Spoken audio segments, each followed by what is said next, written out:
All right, everyone. Of all of the successes of the Trump administration, of which there have been quite a few already, he's already outstripped his entire first term in less than a year. Let's give him credit where credit's due. Hiring decisions were better, and that plays a big role in this particular story. Between Trump taking RFK Jr.'s advice and RFK Jr. himself apparently being a pretty good micromanager, MAHA has now gotten to the point where it's actually even winning over some of the left-wingers. And that's because it overlaps with what had been a considerable left-wing cause, actually, for quite some time.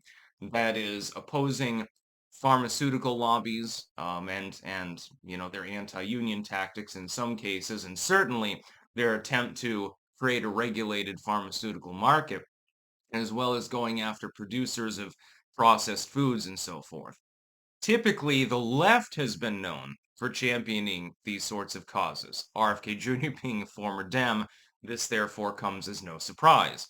The left has typically been associated with, vegetarian diet, grow it yourself, no pesticides, and things like that. It hasn't really been a cause for the right wing. Trump and RFK Jr., by the way, by extension, are winning over broad swaths of the public on this particular issue, though. RFK Jr. is embracing certain elements of what had typically been associated with the left wing, environmental causes and so forth. And I mean the actual left. I don't mean the neoliberals who think that turning down the thermostat 2 degrees is going to save the world. I'm talking about the kind of people that, oddly enough, have more in common with a bunch of goddamn libertarian survivalists than they do with neocons and neolibs. It's part of that same nexus that I've talked about, where you've got this dipole emerging. On the one hand, you've got people who are, in some cases, don't want to get vaccinated for certain diseases we can't mention on a YouTube video, and they're MAGA. Then you've got the typical, like, hippie-trippy leftists doing effectively the same thing. You have both the, what you would call far right and far left, embracing survivalism. You've got actual environmentalism breaking out. This is something that is now being praised even by some leftists and liberals. It's beginning to seep into the neoliberal core too.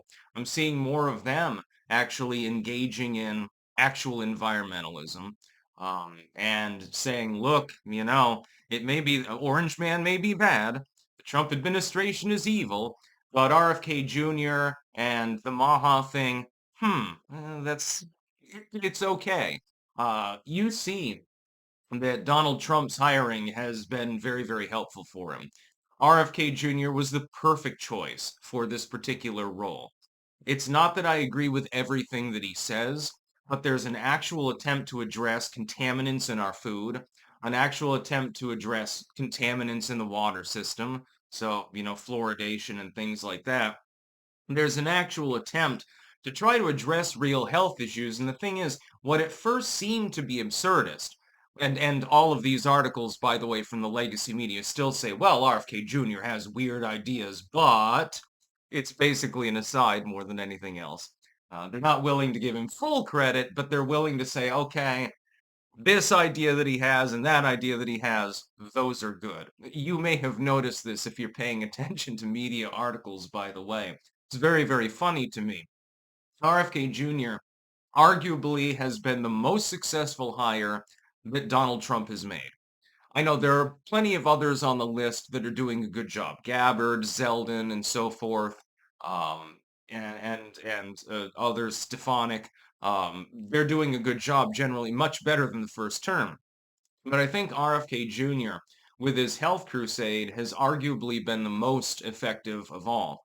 He's figured out a way to pitch things that the left typically has embraced, and he's outflanking the Democrats from the Republican Party.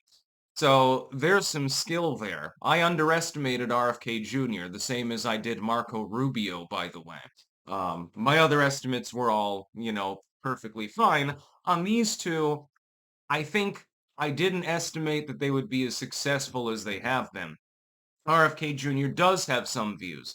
with regards to medicine and health and so forth that I disagree with, admittedly. But when he's crusading against dye-in foods that's been linked to cancer, and excessive vaccination. Again, we can't get deeper into that issue on a video that goes on YouTube, and things of that nature, and then whirls around and says, well, your food system is completely contaminated with corn syrup and soy lecithin and all of these other things that are linked to real world health issues. This is not junk science. This is not conspiracy theories. These things are real. They come from scientific studies that he himself is aware of, number one, that people on the left, ironically, were aware of for some time, number two. And so it's become sort of a unifying issue about left and right populism. Hey, leave the food supply alone and stop poisoning us. Because that's effectively what's happening. Your gut can get all gunked up by eating corn syrup. This is why I never eat sweets. Virtually all of them have corn syrup in them. Whenever possible, I prefer to have my own food that I myself have grown, or something from a source that I can vouch for as being organic and natural. There have been so many cases or something that is at first accepted by mainstream science. So the addition of corn syrup to food, the use of certain pesticides and so forth is considered nominal. It's considered okay. And then later on, 20, 30 years down the road, we find out that it's correlated with some terrible illness. And then, of course, finally, maybe you have reform. The pharmaceutical companies, the food industry, all of these other groups and the people that treat the water supply, the leaders of these industries and bureaus are culpable in perhaps the death of millions of people prematurely. RFK Jr. is attempting to tackle this issue, and so far, so good. He has had reasonable success in doing so. It's sort of like Marco Rubio in his role in the State Department. He has completely outperformed expectations. RFK Jr. is no different. MAHA has even begun to win over some liberals. The fact that we have a Republican president that's trying to make the food supply healthier for people and make sure that people are, getting their oats and their greens and shit like that is fantastic, in my opinion, because you're not going to get pushback from the GOP because Trump lords over the party. You're also not going to get pushback from the left because the left has been championing these issues for years. I mean, it's a master strategy, and hopefully it works. It would be nice if we had a food supply that was as clean as, for example, the Netherlands, where there were more all-natural things, less plastic was used in packaging.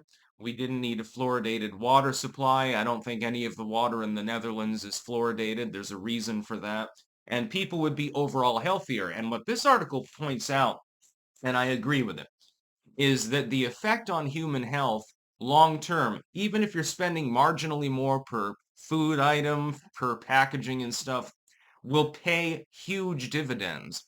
Because when a person gets sick, you're using tens, maybe hundreds of thousands of dollars for that person. If the person does not get sick, the fact that they've absorbed a couple $1,000s over their entire lifetime in additional cost really is negligible when you really think about it. You have a less overburdened health system. You don't need to put as much money into public health because the population's simply healthier.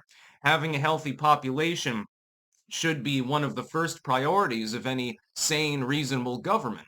So when Trump is investing in this and RFK Jr. is investing all of his time in this, I think that that's a win. That's about all. Peace out.